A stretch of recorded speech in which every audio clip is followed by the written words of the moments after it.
B Sarojadevi ಅವರು ಇವತ್ತು ನಮ್ಮನ್ನ ಬಿಟ್ಟು ಅಗಲಿದ್ದಾರೆ.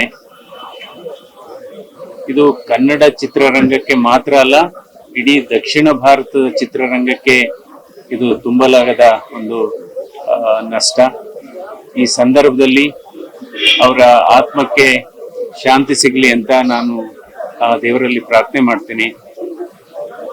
ಅವರು ಚನ್ನಪಟ್ಟಣ ತಾಲೂಕಿನ ದಶಾವರ ಗ್ರಾಮದಲ್ಲಿ ಹುಟ್ಟಿ ಇಡೀ ದಕ್ಷಿಣ ಭಾರತದ ಎಲ್ಲಾ ಭಾಷೆಗಳಲ್ಲೂ ನಟಿಸಿ ಅವರ ಪ್ರತಿಭೆಯನ್ನ ಗುರುತಿಸಿ ಭಾರತ ಸರ್ಕಾರ ಅವರಿಗೆ ಪದ್ಮಶ್ರೀ ಪ್ರಶಸ್ತಿ ಮತ್ತು ಪದ್ಮಭೂಷಣ ಪ್ರಶಸ್ತಿಯನ್ನು ಕೊಟ್ಟು ಕೂಡ ಗೌರವಿಸಿದೆ.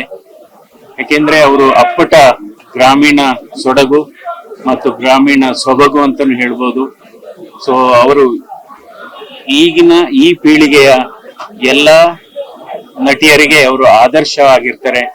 ಅವರು ಯಾವಾಗ್ಲೂ ಅವರು ಮಾಡಿದಂತ ಚಿತ್ರಗಳ ಮೂಲಕ ಅದು ನಾಯಕಿ ನಟಿ ಆಗ್ಬೋದು ಅಥವಾ ಪೋಷಕಿ ನಟಿಗೆ ಆಗ್ಬೋದು, ಅದ್ಭುತವಾದಂತ ಸ್ವಾಭಾವಿಕವಾಗಿ ಬಂದಂತ ಒಂದು ಪ್ರತಿಭೆ. ಅವರ ಆತ್ಮಕ್ಕೆ ಶಾಂತಿ ಸಿಗ್ಲಿ ಅಂತ ಈ ಸಂದರ್ಭದಲ್ಲಿ ಕೋರ್ತೀನಿ. ನಾನು ಒಂದು 10-12 ವರ್ಷದಿಂದ ಒಂದು ಮದುವೆನಲ್ಲಿ ಭೇಟಿಯಾಗಿದ್ದೆ. ಬಹಳ ಪ್ರೀತಿಯಿಂದ ಮಾತಾಡಿಸ್ತಾ ಇದ್ರು, ಯಾವಾಗ್ಲೂ ನಗುಮುಖ. ಸೊ ಅಂದ್ರೆ ಬಹಳ ಸರಳತೆ ಕೂಡ ಇತ್ತು ಅವ್ರಿಗೆ. ಸೊ ನಾನು ದೊಡ್ಡ ನಟಿ ಅನ್ನುವ ಏನು ಅಹಂ ಆತರ ಇಲ್ಲ, ಬಹಳ ಸರಳತೆನೂ ಇತ್ತು. ಒಂಥರ ಗಟ್ಟಿ ಧ್ವನಿ, ಚೆನ್ನಾಗಿ ಮಾತಾಡ್ಸಿ.